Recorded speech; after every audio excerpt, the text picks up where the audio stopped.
Welcome back. Cape Town has a new mayor and the youngest for the coastal city since 1994. The DA's Geordin Hill-Lewis has committed to deliver services to the communities. This includes increasing the budget for free basic services by over 600 million rand in the next financial year. Hill-Lewis has also promised to tackle the sewage problems in Khayelitsha. To discuss his new role and commitments, Hill-Lewis joins me now from our Cape Town studios. Thank you very much for your time, Mr. Mayor. Second day as the mayor of the city of Cape Town. How's it been going? It's been going great. It's still very early days, as you said, day number 2 today. But very, very fun, exciting, lots of good work to do, and that's what I enjoy, is getting stuck into those problems. All right. So you spoke basically when you were sworn in on Thursday. You spoke about hitting the ground running with Khayelitsha first. Tell us a bit about what happened yesterday when you did go to Khayelitsha. Sure. Well, what was really interesting to see is how one service delivery failure, a blocked stormwater drain, has 4 or 5 devastating knock-on consequences for people and for other services. So it causes water to lie on the road, which destroys the road. The road has to be rebuilt. It causes public transport to shut down because the road is not usable. And just down the line, it causes a sewer blockage from all the sand that then causes sewage to come out into the road as well. So you always get to grips with these things much better by simply going and getting to the detail yourself. I really believe in that. You shouldn't always just listen to officials and official reports and PowerPoint presentations. You've got to go out there and see, and that's what I enjoy doing. So how were you received by the people of Khayelitsha? I mean, if you say that this is the condition that they find themselves in, they've been in that condition for quite a number of years with the DA administration in the city of Cape Town. The DA, sorry about that, Mr. Lewis, and I hope you can still hear me. The DA has always said in its manifesto, for instance, that they want to be a party that doesn't only make promises like the ANC and never keeps them. This would be the case for some of the people in Khayelitsha. They'd feel that way about the DA administration. So how were you received yesterday? There were some residents who were very happy to see there was some city machinery, some yellow machinery there, busy digging up the road and installing new pipes already, and that was very well received. And can you still hear me? I can hear you, Mr. Geordin Lewis. Don't worry, I can still hear you. Okay, so that was very well received. Of course, there were some who were skeptical and said that it's been like this for way too long, and I totally understand that. But what we've got to do is got to get a plan together in record time to see meaningful improvement in this problem in the short to medium term. And I've asked our engineering teams to go and have a look at that and bring a plan to me for urgent approval in this problem.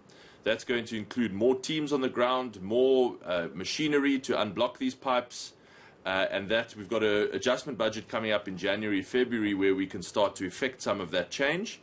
And so I really hope that residents will start to see an improvement in the coming months, and then they'll see actually that this is meaningful. Well, Mr. Mayor, we did get a chance to speak to some of those residents in Khayelitsha, and I just want you to take a listen to what they had to say about your visit yesterday. It feels quite actually good to see them actually caring for us. But like there are other things that you should also focus on, you know, like because there's also like the housing problems. Because the thing is, the drain thing, it also like affects us in so many like horrible ways. Because you wake up in the morning and then you're smelling that sewerage, and then it's not a nice smell to wake up to actually that smell in the morning. Because some of us actually like smelling like the grass in the morning and then taking walks. I have a hope that there will be a change. There will be service delivery.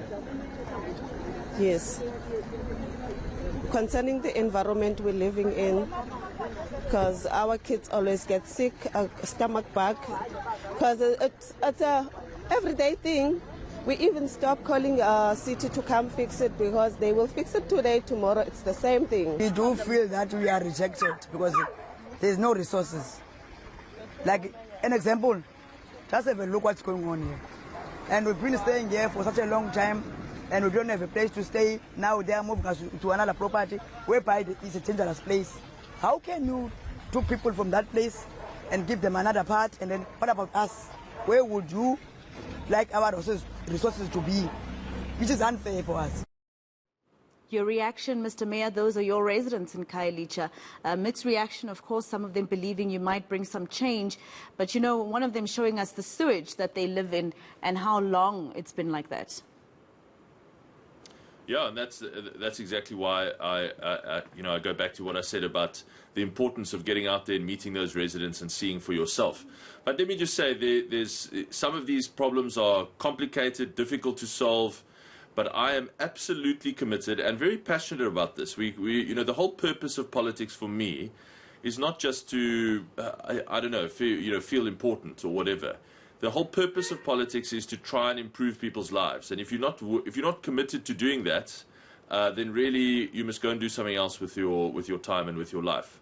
So I believe deeply in the ability of government to act for the good in society, and to make an improvement in exactly situations like this. So I'm going to work extremely hard at it and spend a lot of time there and meet many more residents, and I'm really very passionate about it. That's not to say that it will all be done overnight. Of course not. These are difficult things. There's lots of abuse of the sewer system. There's lots of stuff that gets put down there that should not be. We've got to educate residents. We need residents to help us as well, please, to protect these things. Don't let cables be stolen. Don't let stuff be broken.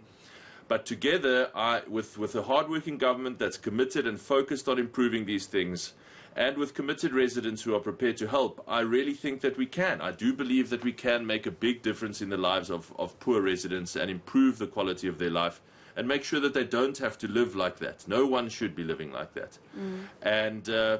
That's my commitment. Now, the DA has a reputation with some South Africans to be a party that looks out only for the rich and wealthy, some would say only for the white. And when you look at a city such as Cape Town, very beautiful on the one hand and very sore conditions on the other hand. Are you trying to eradicate that? Are you trying to be the face that people will recognize as someone in the DA who went into these townships to fix that view of the party? Yes, absolutely. Absolutely. I'm absolutely committed to building the most inclusive city in South Africa.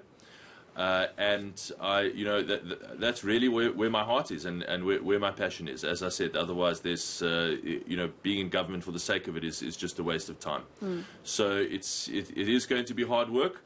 But I also do just want to say that I understand that might be the impression. But I tell you, when you live in a collapsing town somewhere in South Africa, when there's no water, when the fire engines don't work, when no one answers the phones, when no one answers the emails, when your whole town is collapsing, as so many towns are, then the poor are not served in that context. So when you have a good functioning government that doesn't steal money, that does the basics well, that moves forward instead of falls apart, then that does actually deliver better quality of life and better services to the poor. That's not to say that that we do not have a huge amount of work to do, but the idea that we somehow do not or only deliver services to one portion is just not true. Now, tell me something. You've been in Parliament for the DA. Your tenure will basically extend the DA's rule of the Western Cape for at least, or rather, the Western Cape and the city of Cape Town. Your tenure will extend it to about 20 years, if I'm not mistaken. So a lot of people would say that's almost as long as the ANC has ruled in many other parts of the country, but nothing has changed for people in those areas. So what exactly, I hear you saying you're going to bring some change, you want it to be inclusive. What's taken the DA so long? Well, I'm not so sure that I'd agree. Again, I go to say, when you call the emergency line and there's someone that answers and a fire truck comes when there's a fire, and that fire truck is not full of holes or so broken that it can actually help you put out the fire, when there are taps, when the money is not stolen to corruption and cadres and personal enrichment, those things absolutely do serve the poor. And Cape Town is the only place in the country that actually gets those basics right, or the only major city rather. And so there is a profoundly moral element to getting the basics right and to good government. What we've got to do is make sure that our infrastructure investment and our basic services can keep up with a huge number of people that want to come and live in Cape Town because they know that this is the place where they have a chance at better chance at getting a job, better chance at a better life. And so we've got work to do to make sure that investment keeps up. And that is with the pressure that you are seeing on the system at the moment. But I'm committed to doing that. Mr. Mayor, that report that came out a couple of weeks ago saying that the city of Cape Town is basically unfair to the poor, particularly those who are homeless, some of the bylaws that the Western Cape or the city of Cape Town has for those living in the streets.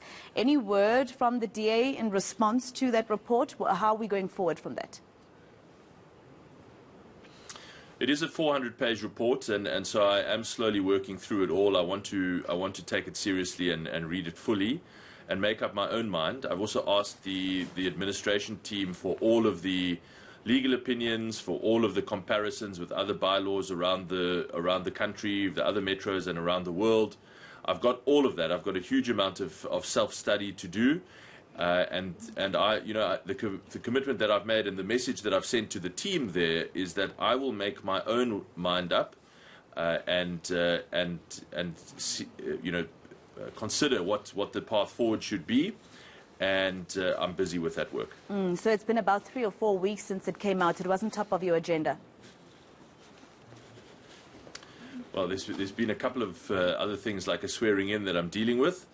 But that several of those matters are before the courts anyway. So, but it is absolutely high up on my agenda. Rates and taxes for those people who find that there's sewage blockages. It also goes back to tax and rates for the people of the city of Cape Town. A lot of them complaining about finding things such as TVs in sewage pipes. What are we going to do how are we going to sort that out? Those protests also keep continuing. Yeah, TVs, car parts, animal parts. A huge amount of abuse of the system that causes a lot of these problems. That's why we say we've got to take hands with our community as well and say, please help us to protect our infrastructure. It's costing us tens of millions to constantly unblock these the pipes when they are unnecessarily or deliberately blocked with these this abuse of the system. And we need people's help to make sure that doesn't happen, so that we can spend money on more important or more helpful things for poor communities, new infrastructure, new services. We've also, as you heard, as you said in the introduction to the segment, I've already announced a very, very significant increase in the allocation to free basic services. So far as I'm aware, it's now the most generous allocation of any city in the country, even those with bigger populations than Cape Town. And so we are serious about this. We are absolutely serious about helping the most vulnerable residents in our city and giving them the support that they need to have dignified services, to have the things that they need to get out of poverty over time. We are absolutely committed to that inclusivity and dignity. It will take time, and a lot of it depends on if we can get the economy growing, which is why I've spoken so much in this last few weeks and months about load shedding. And that really is a top priority for me, is how we can stop load shedding in Cape Town over time so that we can grow this economy and get more people out of poverty. But in the meantime, we are rolling out a very, very comprehensive package of service support for the poorest and most vulnerable residents. I just want to go back to that report very quickly, Mr. Mayor, before I let you go. I know that you said some of the matters pertaining to that report are still in court, but in terms of your response as the new mayor of the city of Johannesburg to that report, you said you're still busy. It's a 400, or rather, city of Cape Town. You said you're still busy. You're still looking at it. It's 400 pages. Can you give us a timeline to when we can contact you to ask you for a response to that report? Well, no, but what I can say is No. exactly what I've said to the team already. That I need to do my own assessment of of the policy position and what the prospects are for reconsidering that position, or whether it is in fact the right position that is defensible. I've got to go and look at all of the legal advice, all of the court documents, that report, all of the comparative studies of bylaws in other parts of the country and around the world. So it is a significant piece of work that has to be done. It's not an overnight piece of work, but I am definitely giving it attention, and it is on my priority list. Sorry, Mr. Mayor, do you think it is defensible? I mean, things such as having homeless people pay fines. Do you think that's defensible? Well, that's exactly why I want to read the documents. I don't like to just go out there and shoot from the hip without having a full and comprehensive understanding of the background myself. And so I need to ask those questions and get satisfactory answers for myself that satisfy my own mind that is defensible or the right thing to do. But what is absolutely the case is that we cannot have public spaces increasingly being taken over by a burgeoning number of tent cities that really lead to significant urban decay in our inner cities. So we have to have a solution that I hope that you and I can agree that gets people off the streets. That people should not be living on the street for extended periods of time. It is not dignified. It is not safe for them. It is not hygienic.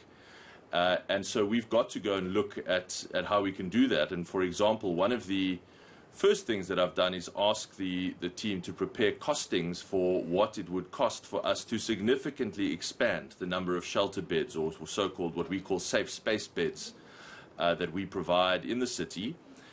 So that there is an alternative for people who are on the streets, who are living homeless, and we can hopefully bring some of that to the adjustments budget process in January, February as well.